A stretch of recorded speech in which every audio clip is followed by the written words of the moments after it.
আজিৰে পৰা ২৫টা বৰ্ষৰ পূৰ্বে টিয়কলৈ আগমন ঘটা অসমৰ বিভিন্ন প্ৰান্তৰ জাতি ধৰ্ম বৰ্ণ নিৰ্বিশেষে সকলো ৰাইজৰ একত্ৰিত হৈ গুৰুজনাৰ আদৰ্শৰে টিয়ক নগৰৰ মাজমজিয়াত অসমীয়াৰ স্বাভিমান এটি নামঘৰ প্ৰতিষ্ঠা কৰি এখন সমাজ পাতিলে নাম দিলে পংকজবিলাক কলাক্ষেত্ৰ মৈত্ৰীস্থল নামঘৰ।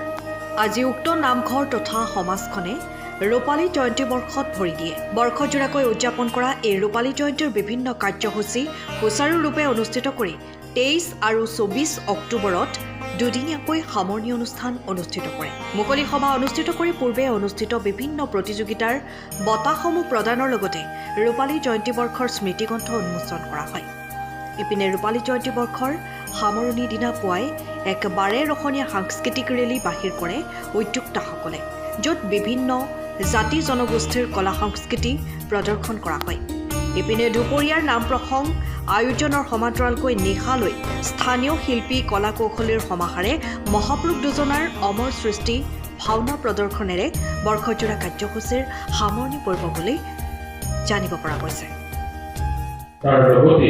পংকজবিলাক কলাক্ষেত্ৰ নামঘৰ মৈত্ৰীস্থল টিয়কৰ গৌৰৱোজ্জ্বল ৰূপালী জয়ন্তী বৰ্ষৰ আজি সামৰণি অনুষ্ঠান। এই ৰূপালী জয়ন্তী বৰ্ষৰ লগত সংগতি ৰাখি আমি বৰ্ষজোৰা বিভিন্ন ধৰণৰ কাৰ্যসূচী সম্পাদিত কৰি আহিছিলোঁ আৰু শেষত আমি অবিভক্ত শিৱসাগৰ জিলা ভিত্তিত এলানিৰ প্ৰতিযোগিতা অনুষ্ঠিত কৰিছিলোঁ। সেই প্ৰতিযোগিতা এলানি আমি যোৱা দেওবাৰে আমি অনুষ্ঠিত কৰি সমাপ্ত কৰিছোঁ আৰু আজি এয়া মুকলি সভা অনুষ্ঠিত হৈ আছে।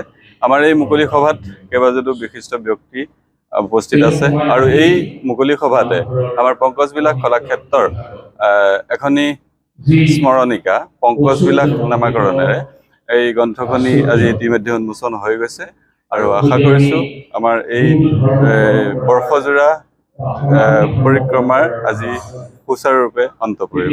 ধন্যবাদ।